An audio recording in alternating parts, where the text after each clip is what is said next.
I ran here to get here, so I'm proud that I'm here on time. We had a lot cracking in our district this morning, so it's been a long night. And part of that long night was that I was at a community meeting. This is not an unfamiliar task and labor of love for me within District 5. And of course, one of the signature parts of the discussion is, well, Supervisor Ross, they call me that because they can't pronounce my last name,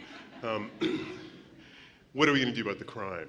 What are we going to do about, reclaiming our streets, et cetera, et cetera? And the discussion unfolds, nothing really not typical than everything that you've heard before.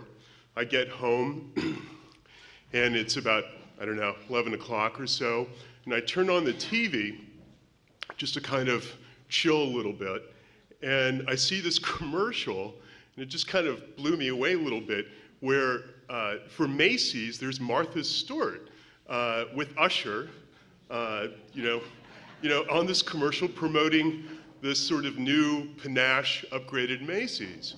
And the thought just kind of jolted me was that, when Martha Stewart got out of prison, the Correctional Institute, she was re-entering back into a society where she was returning to her $40 million, 150-acre palatial estate. She had job prospects. Clearly, she had job prospects. And she even had a reality TV show waiting for her. And that puts things in perspective when I think about every single day in the United States when anywhere between 200 to 300 women and over 1,500 to 2,000 men are released out of prison every single day in the United States about what their prospects are. We know that the tremendous hurdles that our people face when they are leaving the system, expected to re-enter back into society, but yet we also know the impediments to their abilities to try to procure a job, to get the kind of training and skills and services, whether it be substance abuse, mental health, whether it be the kind of job prospects that one would expect. And we also know what the results of those attempts and those endeavors are. And quite frankly, this country has failed our people. And in California, which has 4 times the amount of any inmate population of upwards of about 160,000 on average, and when we see 120,000 released back into society, and a number of them are certainly coming back to the communities in which they had some relationship and connection to. And San Francisco is very much part of this landscape, where every single day we are host to between 1,600 to 2,000 men and women, parolees, certainly thousands and thousands of more in the city and county who have been on probation, adults and juveniles. And the questions begged is, what is the state of California, who is considered to be probably the most forward-thinking state in the United States, doing for this inmate population so that they are able to integrate back into society in the way that one would hopefully expect? Well, in the last 10 years, any kind of services that have been offered, whether it is GED training or opportunities to look forward to college, job skill training, any kind of substance abuse training, any kind of mental health counseling, really any kind of services that would be what you would think common sense, have decreased by nearly 45%. Therefore, deflecting the responsibility that much more in municipalities in order to anticipate the tsunami of people who are desperately trying to do the right thing, who are desperately trying to re-enter back into society, but basically when they are told to leave the system, they're given the proverbial bus ticket and some pocket change to go back. Then they arrive in the city, and we are bewildered as to why our crime rates are so high. Let's line it up. The very fact is that if a progressive state like California, and even more so, a benchmark city like San Francisco, really means to earn its distinction of being what it is nationally in the eyes of the rest of the country, of being forward-thinking, then let's answer the questions. The fact is, we can't wait for the feds and the state to get its act together, although we have to try because they've got the resources, they've got the dollars.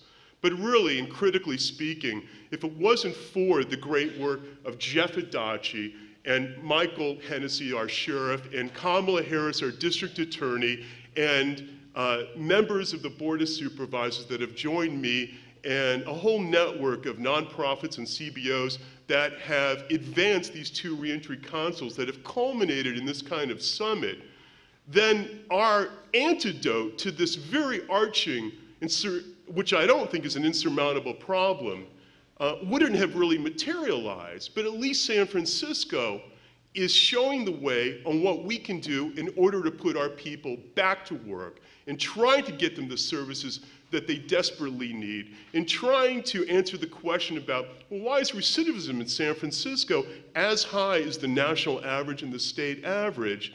Well, now we're trying to show with tangible results exactly what our strategies are. Now, not that this stuff hasn't existed before, but it wasn't well coordinated, to say the least. And while I think local government was always expecting state government or the Fed to deliver the answers, I think it was becoming increasingly clear that those answers were coming up thin. So that when a supervisor like myself is at these late night meetings and trying to have a meaningful discussion to people is, well, why can't you just all, lock them up and put them away? What's going on here? My response is simple. In one respect, let's have a more in-depth discussion about the poverty that exists in San Francisco and in cities that like to believe that they are very forward-thinking. Let's look at the economic connection and the fact that we're struggling just to understand the hemorrhaging of black flight within San Francisco, and that a percentage of a community within the African-American community in a city like San Francisco is also a percentage that is either trying to duck the bullets or at least have been part of the system where they feel that they can no longer make San Francisco their home anymore because it's just become so cost prohibitive. We're not going to have the state and the Fed to answer that question for us. It's going to take a sophisticated response that's street smart. And that's why exactly we've amalgamated together in the kind of forces that we have so that it obligates the city government and it obligates you together as friends to demand the kind of response that's critical. This is why I believe that we should be centralizing our workforce programs and holding both city agencies and its CBOs accountable. This is why that it's not acceptable that when we're doling out millions of dollars per year through the general fund of the budgetary process, the Board of Supervisors, for juvenile workforce programs, and that we're only seeing a few hundred go to work every year, then it's incumbent upon us to ask the question, why can't we do better and where the hell is this money going?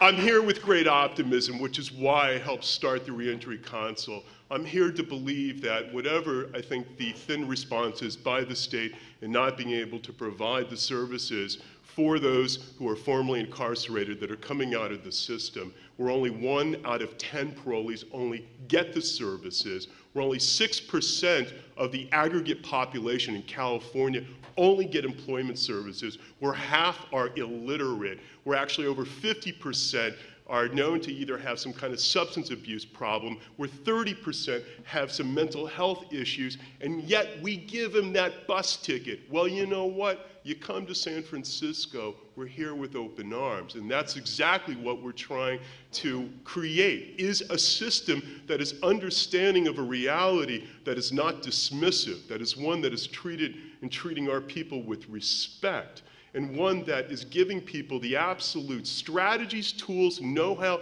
and support that allows people to re-enter back into society with the very hope that they will be able to make a life for themselves, empowering themselves, their families, and the communities in which they live. And concurrently, that helps serve as our antidote to the violence that I believe occurs in San Francisco, and concurrently, it is also our answer for trying to help eradicate the poverty that few want to talk about in the city. Thank you.